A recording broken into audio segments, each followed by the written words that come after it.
Si Bernardo nag-appear sa hearing sa Sandigan Bayan. Kasi nagsisimula na yung hearing sa Sandigan Bayan eh. Ito, i-update ko lang kayo.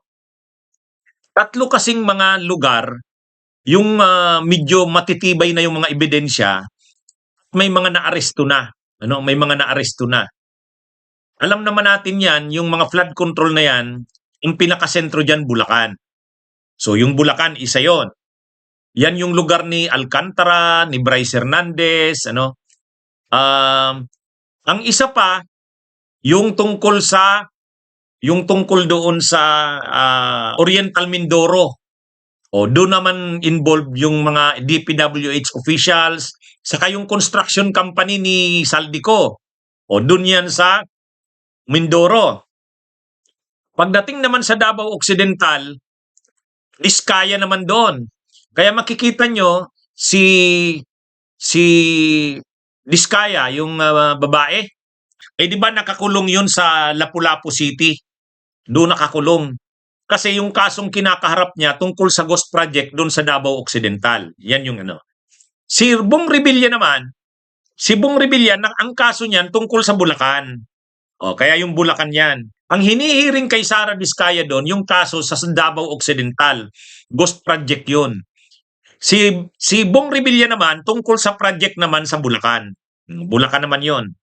Pagdating naman doon sa Oriental Mindoro, ang mga nakakulong dyan, yung mga officials ng DPWH, yung regional director doon, si Gerald Pacanan.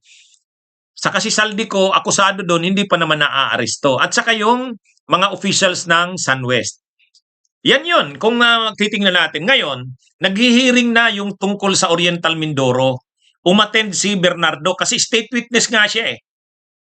Si dating DPWH Undersecretary Bernardo, state witness. I-present siya ng prosecution. Ngayon, ano ang ikwinento ni Bernardo? Sabi ni Bernardo, tumanggap daw siya ng 130 million balato. Balato galing kay Saldico. Para daw sa anong mga taon daw yan? 2023 to 2025. Yan. Tumanggap siya ng kabuuang 130 million balato. Tandaan natin mga kabunyog, hindi pa yan yung porsyento talaga. Balato pa lang, parang bonus. Parang ito, bonus to sa'yo. Salamat. Ito, balato ko sa'yo. Matindi mga kabunyog. Ang pinag-uusapan dito, 130 million, balato lang. Balato ni Saldico kay Bernardo. Yung 100 million binigay ni Henry Alcantara. Si Henry Alcantara yung nagbigay sa kanya. Siyempre, instruksyon ni Saldico. Yung 30 million ang nagbigay yung regional director ng Region 4A. Si Gerald Pacanan. Si Gerald Pacanan, nakakulong na ngayon yan. Kasi may kaso yan, kasama yan dun sa mga nakasuhan sa mga ghost projects ng Oriental Mindoro. Kaya mga kabunyog, mga kababayan, grabe Ang pinag-uusapan dito, 130 million. Balato lang ni Saldico kay Bernardo. Ano kasi ang role ni Bernardo? Ang role ni Bernardo, siya ang DPWH Undersecretary.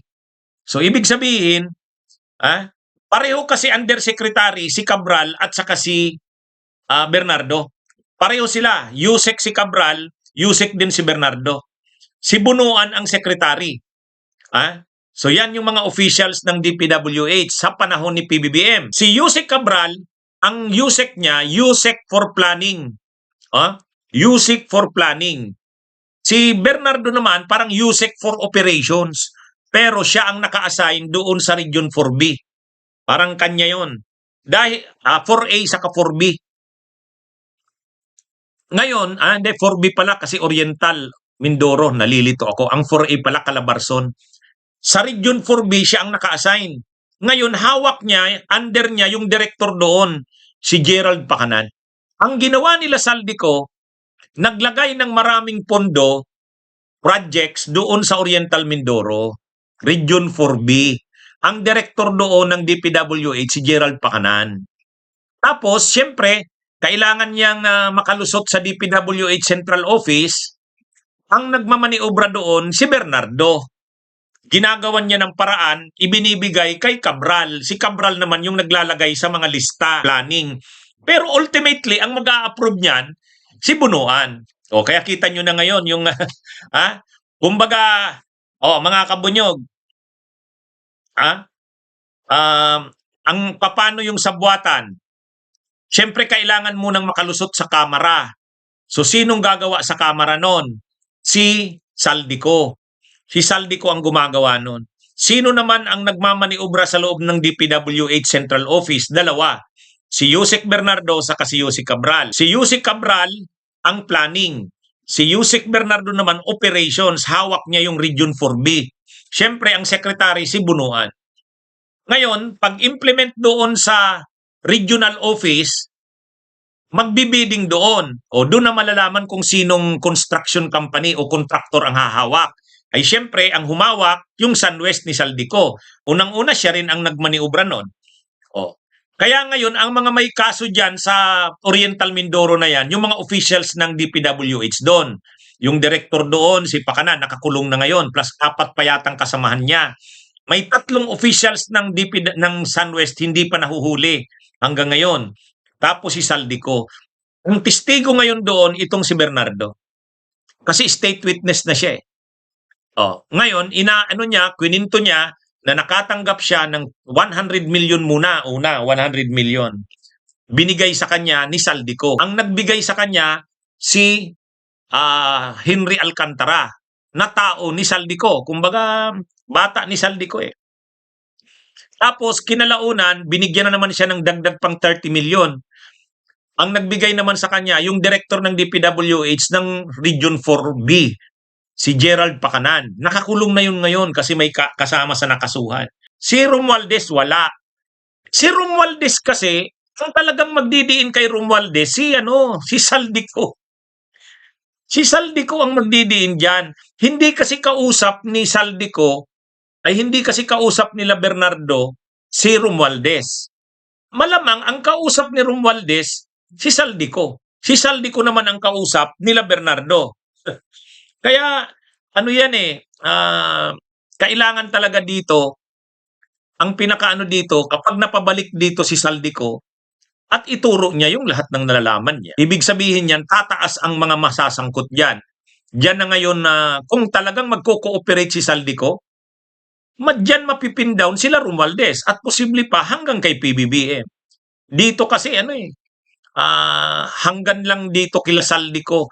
Kumbaga ang katransaksyon ni Hernandez, ni Alcantara, ni Bernardo, si Saldico. Kaya yan yung anyway mga kabunyog, ang kinikwento natin yung sinasabi ni Bernardo na balato sa kanya. So tandaan natin, yung balato na yon ni Saldico, balato lang. Hindi lang yon. Marami ring sariling proyekto si Bernardo na nilakad niya na hindi naman si Saldico ang kausap niya. Tandaan natin yun mga kabunyog Yung sinasabi ni Bernardo na balato ni Saldico, yung usapan nila yan ni Saldico. Pero mayroon ding ibang kausap si Bernardo. Tandaan na natin sinong mga kausap niya. Si Bong Revilla. Si Bong Revilla, direkta niyang kausap. Binigay sa kanya ni Bong Revilla ang mga projects nito. Bahala ka na niyan, Yusek. Linagay naman ni Bernardo doon sa NCR, saka sa Bulacan. Kaya separate pa ang kita doon ni Bernardo. Mayroon ding mga project si Chis Escudero, di ba? Sino naman ang kausap naman ni Bernardo? Si Maynard Ngo, yung bagman ni Escudero. Kaya yung sinasabing 130 million na balato kay Bernardo, balato yon ni Saldico. Malamang doon lang yan sa project sa Mindoro. Yung nagtitestify na nga si Bernardo. Kaya nga, 'di ba sabi ni Ombudsman Boying Rimulya, dahil state witness na si Bernardo, state witness na kasi, di wala na siyang kaso. Pero dapat niyang ibalik, hindi bababa sa 1 billion. Hindi bababa sa 1 billion. Ang dapat na ibalik ni Bernardo. Bakit naman di bababa sa 1 billion? Imagine niyo 130 million, balato lang ni Saldico. Yung kita niya, kickback niya doon sa project kay Bong Revilla, yung kickback niya sa project kay Chis Escudero, hiwalay yun. Yung kickback niya sa projects kay Jinggoy, mga hiwalay yun. Yan yung mga pinangalanan ni Bernardo na siya ang nag-operate. Bong Revilla, Jinggoy, Chis Escudero, Grace Po, at saka Nancy Binay. O, di ba? Yan yung mga pinangalanan niya eh. Bunyog, bunyog, halikan na kasama ka. Bunyog, kapag buklod ay may pag-asa. Luzon, Visayas, Mindanao, isa ang pananaw. Sa bagong Pilipinas ang bunyog isisigaw. Bunyog, bunyog, bunyog.